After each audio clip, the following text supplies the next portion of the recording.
Welcome back. It's another episode of the Better Learning Podcast. I'm joined today with Nikki Snellinger, and we've had a little bit of interaction in the past, but gotten to know her and her work through connections with EdMarket and her nomination for the next generation. So we always want to hear the voice of the people of the generation that's working, that's going to be the ones that are driving change. So Nikki, how are you? Good. Thank you so much. Thanks for having me. Yeah, I appreciate you joining. It's one of those things that we talk about is how do we get closer and closer to the students and the people that are actually using the spaces that are doing that. And it's a constant battle as people like me are getting older and older and feeling like I'm removed from it. Hey, I get it. So give me an idea of, before, as a little background, what was school like for you? So I went to school in a typical 1960s building. Actually, the funny thing is they're actually in the process of redoing my high school, which is really cool. So I can't wait to see that completed. School was your typical classrooms. Everything was in a row. Everything was aligned, facing the front of the room, teacher at the front, sitting in the desks that have the attached chairs to them. And the funny thing is my mom went to that high school and everything was the exact same. Nothing had changed. So being able to see what schools are like now and helping design that is it blows my mind. It really does. Did you like school? A little bit. I'm not going to lie, I wasn't the best student, but I enjoyed going to school and I did enjoy learning. I think I liked it a little bit more when I got to college. Okay. Yeah. See, because I'm the same way. Like I always say, I got through school, but it didn't hit me of anything about the space or anything like that at the time. But now when I look back, I'm like, oh yeah, that's what it was. I just kind of had this attitude of I just got to get through school, but this is what school is, right? Yeah. I mean, and the funny thing is I've always known what I wanted to do since I was probably about 10 years old. I've always wanted to be an interior designer, but sitting in a school environment, I never thought that I would be designing schools. Schools were just schools. I didn't think there was anything, new or different about what it could be. So it's really cool to be, 15 years later, looking back on it and, designing for the future. Tell me about that as a 10-year-old. Want to be an interior designer. I honestly, it's one of those cliche things where I was watching HGTV and I was like, this is really cool. But I knew I didn't want to do residential. I did an internship in residential design while I was in school and it was fun. I enjoyed it. I learned a lot, but it just was not for me at all. So I didn't know exactly what I wanted to do. I just knew I wanted to be an interior designer. So going to school, I was looking at different programs and realized that a lot of it has to do with commercial. So I just was like, all right, this is what I'm doing and I'll figure it out when I graduate. Yeah. All right. Well, it sounds like a pretty normal path. So when you graduated, what was that next step for you then? So I went to school in San Diego and, 3,000 miles away. I was hoping to stay there and live there, but just couldn't afford it out of school. So I moved back home, was looking for jobs and I was looking all over. I didn't know what I wanted to do. So I figured I just need to get my feet wet and try something. And my first job I got, and it was with a company where I did a lot of retail design. Okay. I started dabbling into schools and I dabbled a little bit into hospitality, but a lot of it was retail. And for me, it just wasn't fulfilling me. So I looked for something new and here I am at JCJ 5 years later. And I've just worked primarily on pre-K, K through 12, and also boys and girls clubs. That's cool. And I found my niche, so I'm happy. Were you specifically looking for that, or were you looking for a different culture and it just happened to be they do a lot of work in education? Yeah, so I was looking for a different culture for sure. And here at JCJ, we do a majority of our work is hospitality. And the other half is education. So it's completely different. So I was like, well, if I go somewhere where they have two things that I'm kind of interested in, I'll just fall into one. And I started doing hospitality here and it was a lot of fun, but it's completely different than it is, or than doing, our community sector education. And so I found myself doing education and I don't want to leave. Yeah. Yeah. I feel like some of us just get that bug because Yeah. like I fell into it. It wasn't like I was Hmm. to do something in education. I came from a family, of educators and brothers that are principals and college, Hmm. like just all in like teaching in some manner, or around education. But yeah, I was not looking for it. So I'm always Yeah. amazed. I'm always amazed at the people who have the path of like they knew early on that they wanted to do that. Yeah. I Because I knew feel, early on, but didn't know exactly what. yeah, And here we are. yeah, yeah. Yeah. So speaking of like your experience as a 10-year-old, I'm going to see if I can pull up a picture. My youngest just turned 8, and Hmm. I almost put out a social media post because when you're talking about kind of those we call them the combo desks in the furniture industry of like the ones Yeah. that are connected and always sitting in straight rows. This is Hmm. what this is what she got for her birthday, Oh my gosh. which is like literally an old school An combo. old school This is combo like a desk. flip lid one. It's um, cute. it's cute. And that's why, Yeah. ironically, she got 2 of those for her birthday. Oh, that's so funny. And so I'm taking pictures of it, and I was going to like put something because I thought it was Barbie. It wasn't Barbie. It was another. Oh. Um, but No, but it's I'm actually funny you say that because my dad has one of the old wooden ones from when he was in school. His mother was a Catholic school teacher and he had her as a teacher. And so when their school closed down, he took one of those home and he has one of them and it's so cool. It's sitting in their basement. yeah, Nobody can fit into it, but it's just cool to have and look at and see how far furniture has yeah. really come. Yeah, yeah.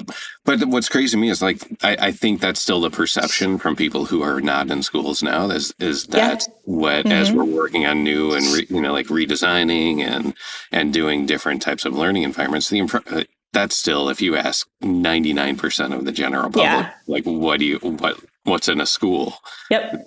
they're going to default to something like that. So Mm-hmm. what are you seeing? Like, what are the things like that get you excited? That things you worked on, and I also want to hear some of the Boys and Girls Club things of like how that transfers over, Mm-hmm. back and Yep. forth of like what you learn there that you bring to schools and vice versa. But like, what's different from what you experienced going through it as a student? I think the most exciting thing is being able to give students a space where they want to be. Because I know when I was in school, people were skipping classes, not wanting to be there. And I'm sure that had a lot to do with the environment. And I'm sure it had a lot to do with educators. It could be a variety of things. But I think being able to give the students some freedom of how they're learning, whether it be standing in the back of a classroom, looking at the front of the board, or having a sit to stand desk so that you can change throughout the day. Just having that flexibility, I think, is really, really cool. And I think the kids really enjoy it. And there's a lot of research out there, with kids having better school attendance and better test grades because of environments like this. And I think that's important. I think that's really cool. Yeah, for sure. So tell me, like Boys and Girls Club. What does that look like for someone who has never been into one or hasn't in a long time? Mm-hmm. Yeah, so I had never been into one either. I know there's a ton around in my area. There's actually one like 5 minutes from my house, but I just had never been to one. So it was really cool to go in and see. The first one we did was a ground up new build. So there was there's nothing for me to reference for this space, but I get to bring in a lot of those different environments from school into a Boys and Girls Club. And just making the kids feel safe and making the kids feel like they're special and making them want to go there is, also how we design schools as well. And I think with a lot of Boys and Girls Clubs being inner city, those are really, really, important things, is to make them feel comfortable and to make them want to be there. Because that's essentially, their after home and school, that's their third home. And we want to make them have fun and enjoy it. And as far as designing it, it's just It's pretty much like designing a school. I mean, you have your different classrooms. This particular one that we worked on has like a makerspace classroom, an art classroom, a homework room, a community space, a game room, a little cafe, and a gymnasium. So using the same materials that we use in schools, making sure they're high durability, and just fun colors and all that. Yes, it's along the lines of designing a school, which is really cool. I mean, there are some differences, but I think with, schools don't really have pool tables or gaming TVs and chairs and stuff. So we get to have a little bit more fun when it comes to that kind of stuff. Yeah. And then just making sure the furniture is durable. There's hundreds of kids every week coming in and out of this building. So just making sure that we use the proper furniture and finishes. Yeah.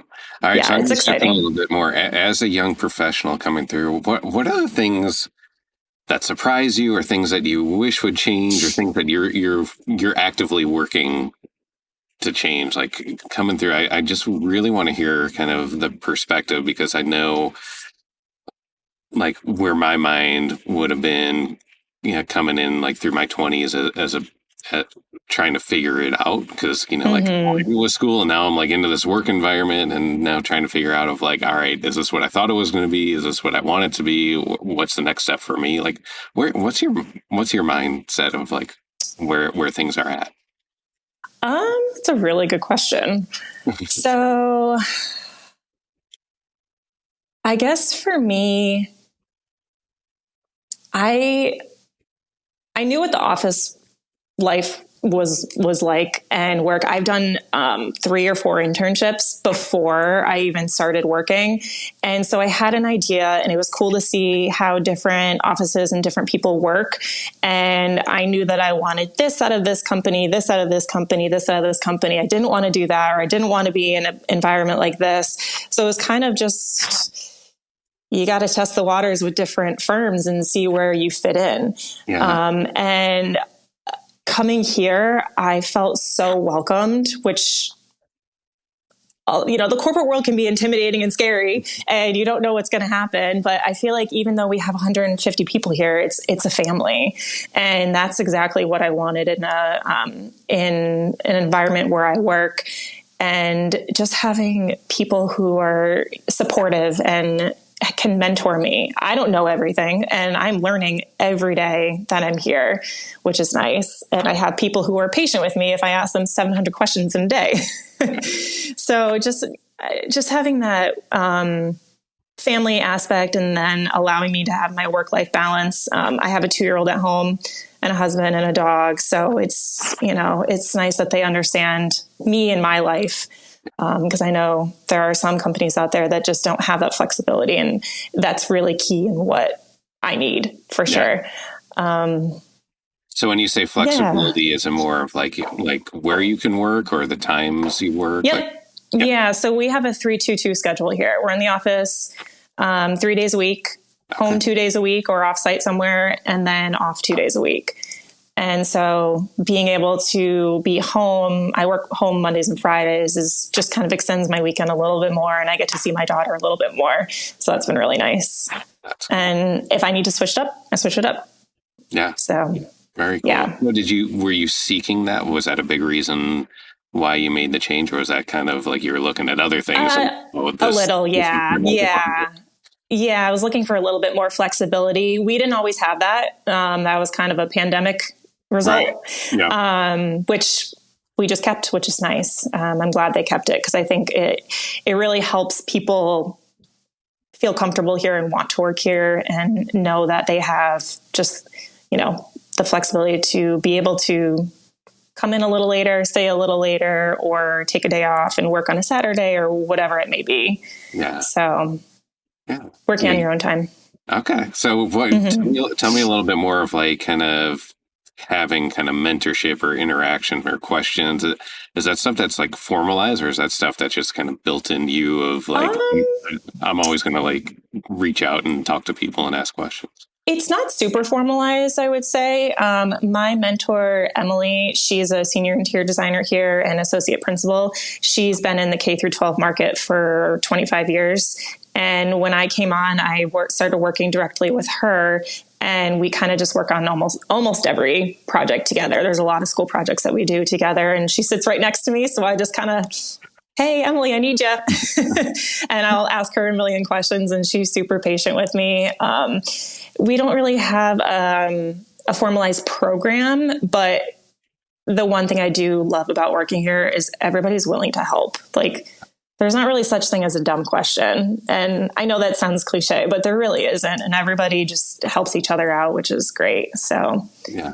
she will always be my mentor, whether she likes it or not. Yeah.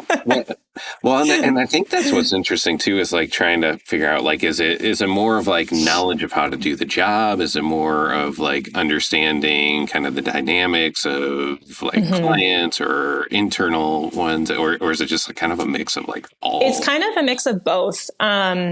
So in the 4.5 years, almost 5 years that I've been here, I've started at the bottom and I've gone through 2 promotions, and her helping me along the way has really sped up that process, which is awesome. She's wonderful.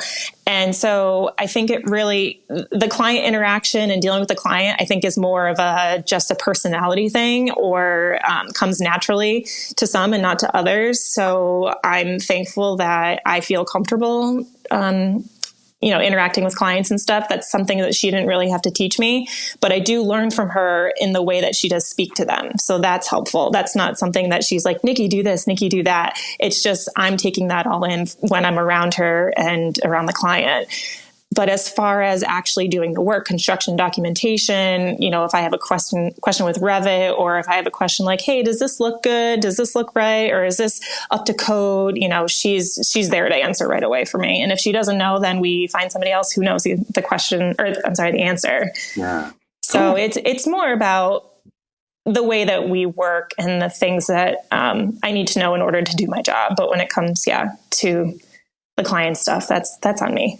Yeah. Okay. Well, that's cool. And yeah, from your perspective, then, are there things kind of going like another layer up, like more like industry wide, of things like, man, we're either doing things really well, or things that we're like, man, we need to get better at this.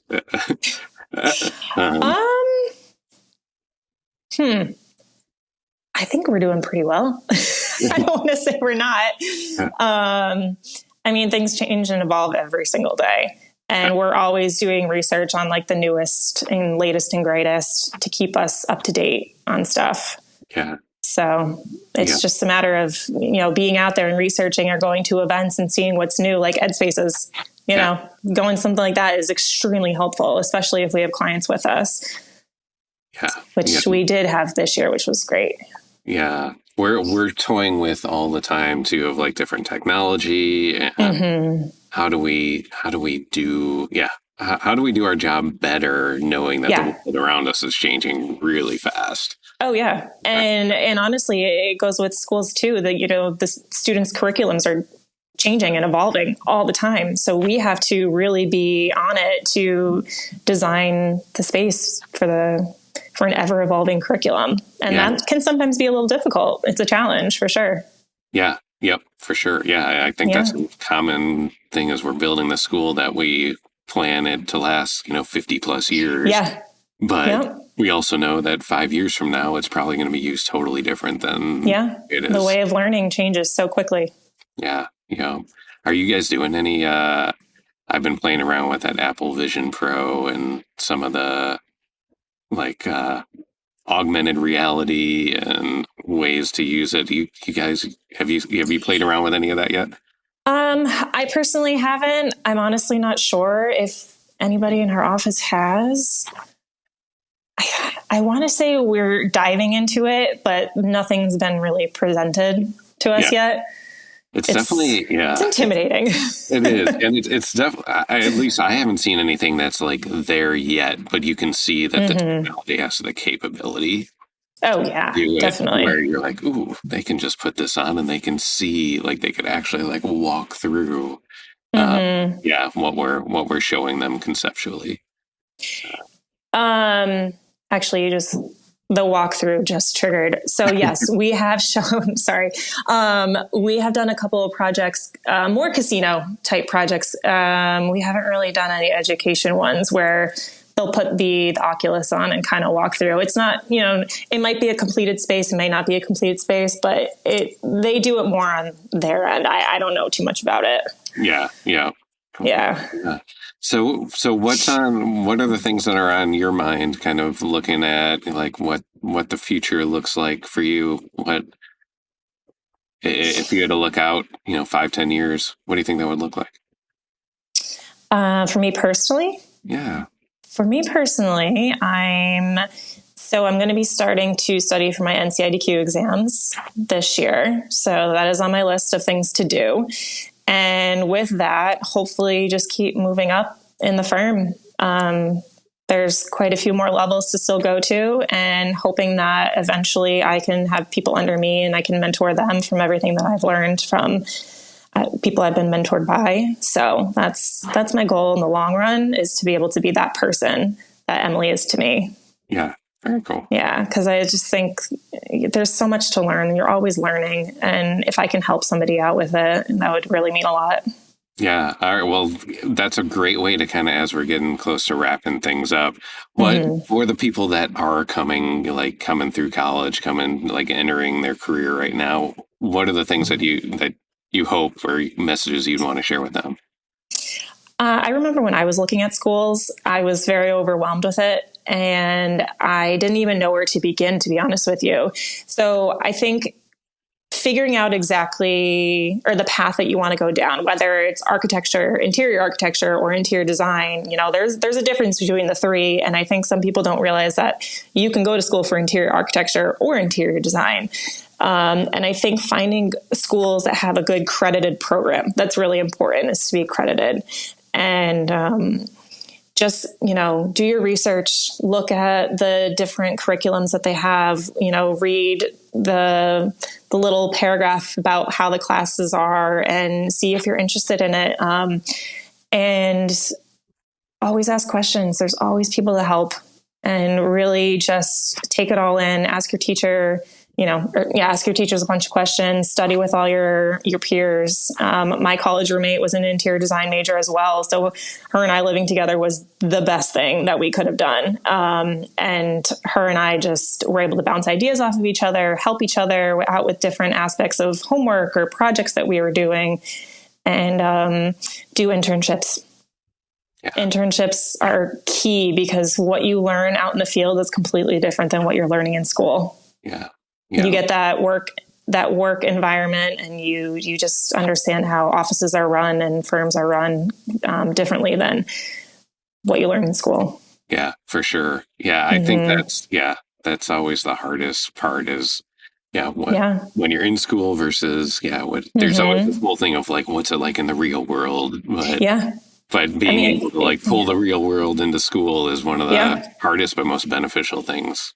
For sure. You're learning all the technical aspects at school, which is wonderful. You're learning the programs and how to do things, but how to implement them in the real world is quite different than getting up in front of a class and just presenting. Yeah, for sure. Awesome. All right. Well, is there anything else I should be asking? Anything that I can do or the listeners can do that would be helpful to you, or what you're seeing, kind of where you are stage of your career?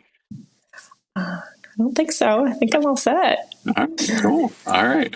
Well, thanks for joining. To the listeners, make sure you hit subscribe wherever you're at. And betterlearningpodcast.com is the hub for everything. All our social media and everything is from there, as well as we're always asked for suggestions for topics and guests to be on the show. So we appreciate all the ones that we get. And we're always trying to, when we sift through that and try to figure out, all right, well, what are going to be ways that we could integrate and really the three different components of the show. So we're always talking about the importance of the space. That's a big piece of what we do, but we also have a big element of school leaders that we want to make sure that we're breaking through those silos. So the spaces that we're designing are matching what the school leaders need, and then the school leaders are sharing with what are their challenges, so that we can cross over. And then there's this other bucket that we just say are change makers, people that have a passion towards education, whether they are working in and on schools, or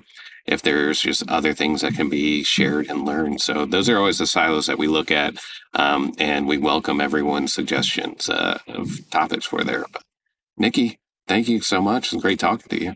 Thank you so much for having me. Yeah. The views and opinions expressed in the Better Learning Podcast are those of myself as an individual and of my guest, and do not necessarily represent the organizations we work for, the Association for Learning Environments, K-12, Education Leaders Organization, or Second Class Foundation.